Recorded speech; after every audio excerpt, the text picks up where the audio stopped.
Doctor Who has gone woke, but hasn't it always been? This is part 3 of my series where I look into Doctor Who to tally up all the moments from the show that could be deemed woke. I've looked at both the RTD1 and RTD2 era in parts 1 and 2 of this series. However, I skipped the 60th anniversary specials, but now it's time to focus on those specials, those being the Star Beast, Wild Blue Yonder, and the Giggle. These episodes sit at the crossroads of nostalgia and the new era, packed with social commentary, narrative twists, and of course plenty of online controversy. In this video, I'm going to break down each special, exploring its message, and weigh in on whether these moments work, or whether they stumble under the weight of expectation. So let's dive into the 60th anniversary specials.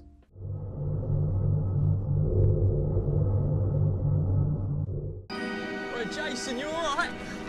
Alright, looking good, Jason. Well, give us a kiss, Jay boy. I never know.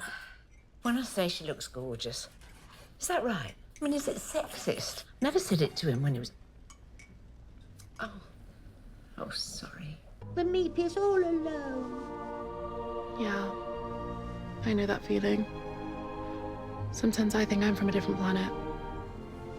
That's what other people say. You sound lonely. No, just... different. Yes, the meep. I promise I can help him get home and then you'll never see me again. You're assuming he as a pronoun. True. Yes, sorry, good point. Are you he or she? Or they? A shared inheritance. Binary. Non-binary. Yes, we know. We know everything. Thanks. And you know nothing. It's a shame you're not a woman anymore. She'd have understood. We've got all that power, but there is a way to get rid of it. Something a male-presenting Time Lord will never understand.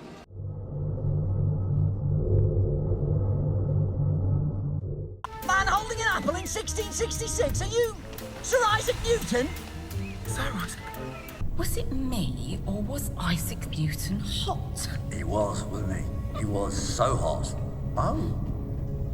Is that who I am now? Did they throw him out? Her out? Them out? Her, I wonder.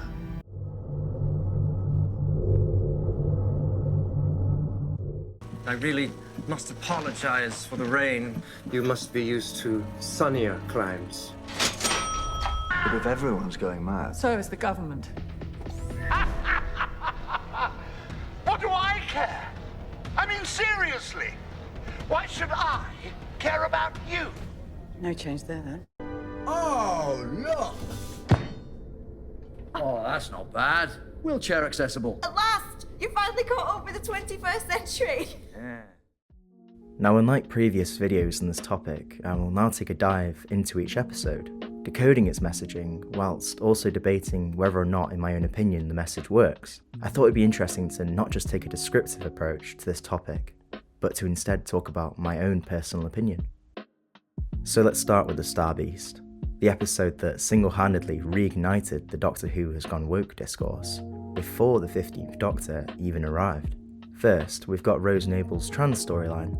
I think they handled the subject matter very well for the first half of this episode, as it was handled openly, sympathetically, and with absolutely no attempt to hide what it is. The scene with Sylvia and Donna talking about Rose felt really natural, and is a big highlight in the episode. However, later in the episode, during the climax, it's not handled as well, as the binary, non-binary scene feels rushed, and its confused delivery has actually led people to believe that the meta-crisis has made Rose trans, or explains why Rose is trans. It's severely problematic. The lack of build-up to the conclusion is simply lazy, and serves only to reinforce critiques that Rose's character is extremely one-dimensional. Don't even get me started on the letting it go scene, one of, if not the biggest middle finger to the fanbase. Rose inheriting the meta-crisis actually made sense, and I don't mind it at all, but the explanation that followed, the idea that Donna could simply let it go, and that the Doctor wouldn't understand because he's a male-presenting Time Lord, felt incredibly dismissive, not just of the lore,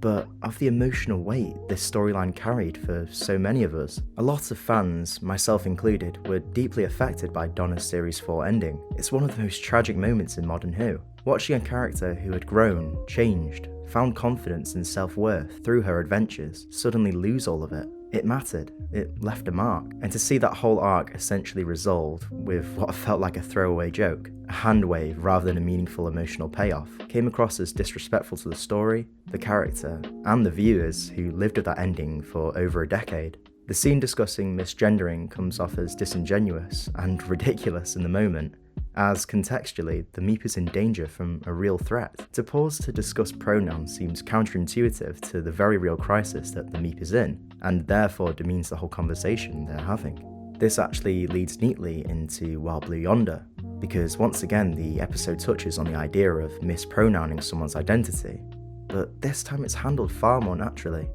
The moment feels smoother, better integrated into the scene, and even though the characters are in a similarly dangerous and high-stress situation, the writing and acting makes it land with much more subtlety than in The Star Beast. While Blue Yonder is probably the least woke of the entire trilogy, it's 45 minutes of existential dread, more psychological thriller than political commentary.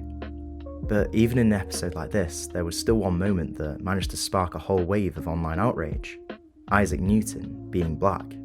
People were suddenly furious that the show would change history, as if Doctor Who hasn't spent 60 years doing exactly that. We've had Queen Victoria fighting a werewolf, Shakespeare being inspired by alien witches, Scottish actors playing people from Pompeii, and Churchill keeping a Dalek in the cabinet war rooms. Historical accuracy has never been the point. The fact this tiny detail overshadowed the whole episode is ridiculous. The show isn't a documentary, it's a wacky sci-fi show that has never exactly been historically accurate with its casting or events. The show has always cast history through a modern lens, whether that's for accessibility, diversity, or simply because Doctor Who isn't a period documentary. Finally, The Giggle, an exploration of public distrust, the argumentative online world, and misinformation. This episode pokes fun at politicians finally being honest with the fact that some do not care for the people at all. A quick, clever joke that reminded me a lot of RTD1. As much as I'm on the fence about bi-generation, lots of people framed it as a political message, even though it was clearly just a narrative experiment and a way to put a new twist on regeneration. But who knows, maybe once we get an actual explanation, we'll truly understand its point. Come on Russell, it's been over 2 years. The Toymaker's racist remarks near the start of the episode reinforce the character's evil presence. His manipulation on history through division, anger and tribal behaviour, that being similarly to online culture today, makes him a really interesting and threatening villain. So after looking at all three specials, The Star Beast, Blue Yonder and The Giggle, what becomes clear isn't that Doctor Who has suddenly gone woke, but that the conversation around the show has become louder, more reactionary and more sensitive to anything that even resembles social commentary. Yes, these episodes include moments that are political, progressive or tied to modern identity conversations, but Doctor Who has always done that. What's changed is the lens people watch it through. A trans storyline, a comment about pronouns, or historical figures being a different race becomes a lightning rod today in a way that would have barely made a ripple in earlier eras. The Star Beast stumbles by trying to juggle heavy themes with rushed payoffs, while Blue Yonder shows how the same ideas can land more smoothly when handled with nuance. And The Giggle shifts focus entirely to satire and societal division, something Russell T Davies has always been obsessed with. Together, the trilogy isn't some radical reinvention of the show's politics. It's the same mix of heart, commentary, humour, and occasional messiness that's been part of Doctor Who since 2005. If anything, the biggest takeaway from all of this is that the woke debate tells us more about the fandom than the show. Because when you strip away the noise, the 60th specials aren't defined by progressive messaging. They're defined by experimentation, by character, by nostalgia, and by a writer trying to relaunch a show for a new era whilst still honouring what came before. And with that, we close out the RTD2 portion of this series. For now, the main point still stands. Doctor Who hasn't gone woke. It's just been Doctor Who. Thank you for watching.